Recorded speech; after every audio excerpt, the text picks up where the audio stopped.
Well, one of the hallmarks of this year's Flash Photographic Festival is its Bring Your Own Venue list of events, where audiences can encounter photography in unlikely places. In the case of XQ's Cafe and Lounge on Sargent Avenue, for example, the photography, in turn, takes the viewer to an unlikely place. So Distant Until It's Not is an exploration of the city of Macau, off the coast of China, from the view of Winnipeg's Michael Veith. Veith grew up in Macau, and on a recent visit back to the city, he captured the images that are now on display at XQ's. Veith joins us in the Classic 107 studios to tell us more about it. How's it going? It's going well. Thanks for having me, Nolan. I like it. So maybe we can zoom out first to go back to your childhood. What was it like growing up in Macau? Yeah, I mean, I knew nothing else, so for me, it was normal. Yeah, right. If when I reflect back on it now, it is a very dense, bustling city, tropical, very walkable. So growing up, I, walked, caught the bus, went to school, hung out with my friends, but all in. I keep telling people I think it's about the size of Transcona, okay, with the population of around Winnipeg, maybe just a little bit less than that. So it's very much an urban jungle. Yeah. Think of a big city like, maybe as dense as New York, but you can just walk everywhere. Very walkable. Okay. Very fun. So anyways, yeah, that's childhood. Normal because you knew nothing else. Totally. When you go back to Macau now, as you're beginning to see other parts of the world as you're growing up, and obviously now when you go back, what do you notice about the city's elements, its visual elements that make it unique as a photography subject? Yeah, I mean, reflecting back on it, I think I was spoiled as a kid growing up. That was kind of really where I discovered photography. It is quite an eclectic collection of visual elements. Macau was a colony of Portugal for about 450 years. So it's reflected in the architecture. A lot of pastel colors, pinks, greens, yellows, a lot of old stone forts, a lot of masonry. And they've done a really good job of still maintaining a lot of that old architecture.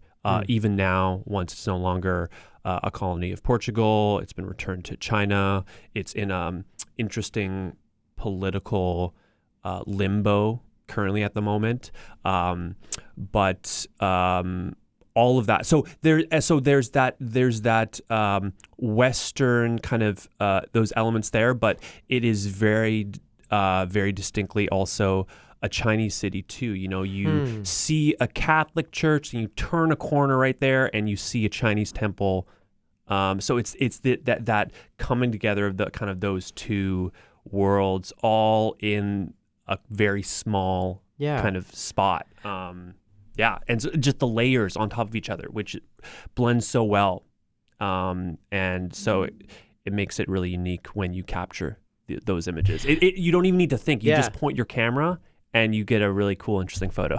When you're pointing that camera, what is it about the city that you are hoping to then represent for the people that see it? Maybe not only for the people that were in your community growing up in Macau, but also for your community here in Winnipeg. What do you hope to showcase about the city?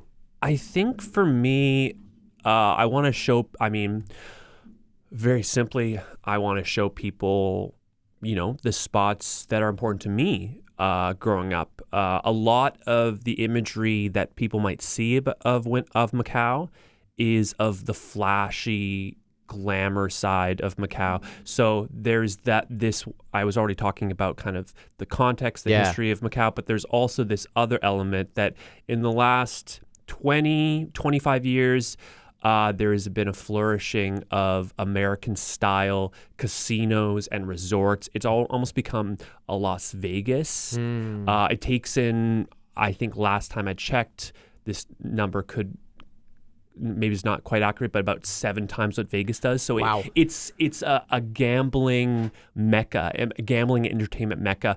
And so there's a lot of, people trying to promote it, very flashy imagery, with the Instagram effect too. It for me, I feel like they're kind of representing more the flashy, glamorous side of Macau, but I want to show the slower, the more historic kind of the little pockets of calm that I see kind of in this frenzy. So I'm just kind of trying to kind of show that. Yeah. Maybe you can talk a little bit about the title of the exhibit Sure. that is captured around these images of these kind of different sort of Macaus that you're describing as you describe it. Yeah. Tell me about why so distant until it's not. Yeah, I mean, it came from when I was there. I was just kind of doing some writing about it while I was there, and this title kind of came up. So distant until it's not. I wasn't actually even thinking about a show per se at that time. Yeah. But just the feeling of this city that I grew up in, living here in Winnipeg now, it feels so distant. And then once I traveled back with my family, all of a sudden, just like that bizarre feeling of this distant place, and all of a sudden it's right there.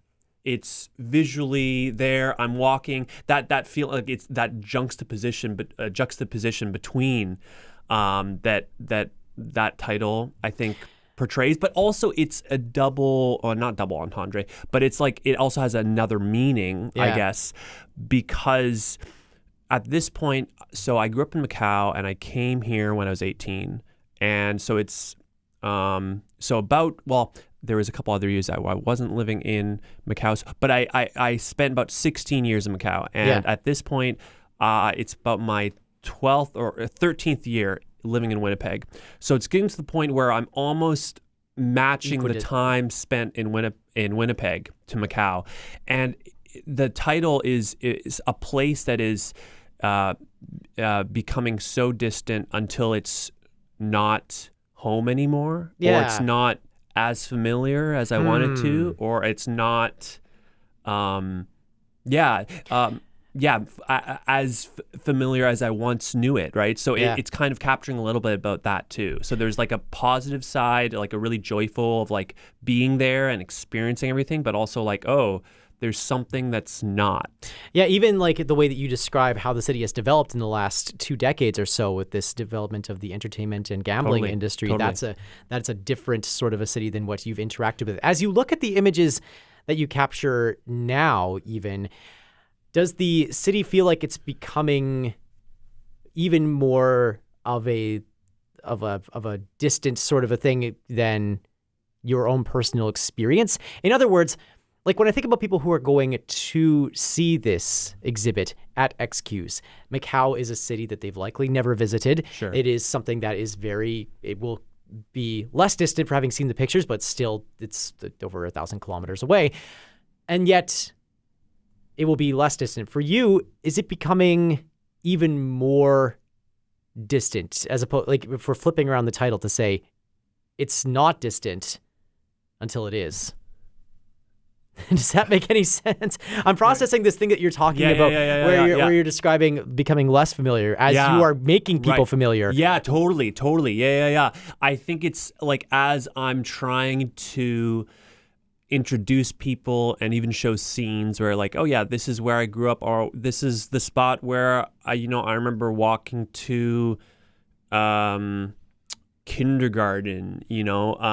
It's for the people that are seeing these photos, they say, oh wow, okay, this is Macau, or this, but already in my mind, having visited it for some time after it was familiar to me. Yeah, you're right. Like in the sense that it is kind of becoming more distant. Yeah. You're kind of giving your understanding of Macau to someone else, and at the same time, that that sort of understanding is being taken away from you the Sure. longer you live away Sure. from that place. And I think that's the case for any person who maybe grows up somewhere else and then moves and then kind of settles and makes their new home somewhere else. Yeah.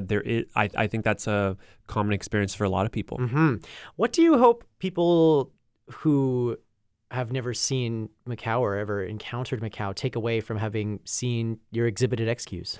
I hope they just do a little Google search and kind of go down a Wikipedia spiral. Yeah. That would be what I would do probably Right. if I were to see some new photos or whatever. Yeah. There's a lot of cool content out there in terms of people doing like a video essay about the interesting political situation of Macau and the context and understand, maybe reading up a little bit more on the history about it. I'm a curious person, and if I see something that's interesting to me, I always want to go down a little bit of rabbit hole of, what is this about? So I hope that people do the same maybe. Your curiosity also extends to your photography work here in the city of Winnipeg. What does taking pictures of Macau mean for how you capture images in this city as you prepare maybe even your next projects? Sure, yeah. I think, as I said before, that Macau's a really easy city to photograph. Yeah. It's very photogenic. Winnipeg, some people would argue not so much. But what I've realized is that when you, at least for myself, when I kind of dig more into the context of the history of a place, there are things that caused me to be curious and then to go out and shoot. And so currently, I think I'm trying to, how should I say this? I'm trying to learn more about the incredible local histories here in Winnipeg to almost give me another layer to add that curiosity to kind of propel my photography forward in Macau, just so that I'm not just I see a lot of photos of Winnipeg that they're really beautiful photos, maybe of the exchange or kind of photogenic kind of neighborhoods. But what I'm curious about, or what I really want to explore, are the neighborhoods that are not stereotypically photogenic, but if you kind of embed them with like a context or a narrative, or they kind of can stand on their own. So that leads me to my newest project. It's the Winnipeg neighborhoods photo project, where I go around to different sort of neighborhoods. I do a field recording of the neighborhood I'm walking through, the sounds, and then I take some photos, and then I do a little research to kind of understand what the history of that kind of smaller neighborhood is. And I feel like in maybe a photo by itself, maybe isn't really that cool looking, or it's definitely not nearly, as compared to my Macau photos, maybe not as photogenic. Yeah. But when it's connected to a bunch of other photos together, along with like some sounds and maybe a little bit of a write-up of the history, I feel like all kind of comes together.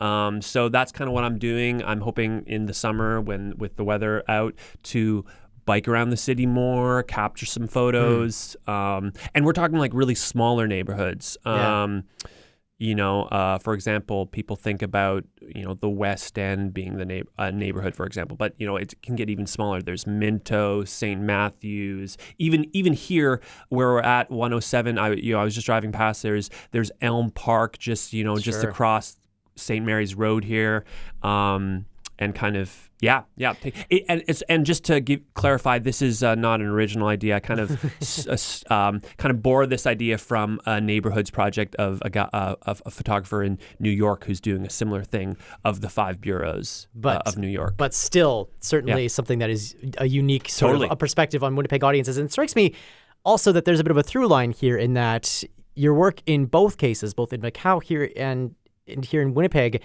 is something where you are striving once again to make things less distant for people. Yeah, that's a good through line to connect or to talk about. Yeah, for sure. Yeah. I think so often, as I had said before, people are thinking, especially in photography, communities here in Winnipeg. Oh, where's the photogenic spot to take photos of? Because I want to take a good photo or whatever. And I'm trying to, open that up and saying, there are so many photogenic spots in Winnipeg. Just walk through your neighborhood. And if the lighting is nice, if the colors are good, it makes a great photo. And better a little photo series together, a photo collection of your walk or something like that, right? The context totally. really does make everything context. In this instance. So Distant Until It's Not is on display at XQ's on Sargent Avenue until May the 6th. More information can be found at our website later on today, classic107.com, and the Classic 107 app. Michael Veith, thanks so much for stopping by the studio to tell us more about this. Thanks for having me.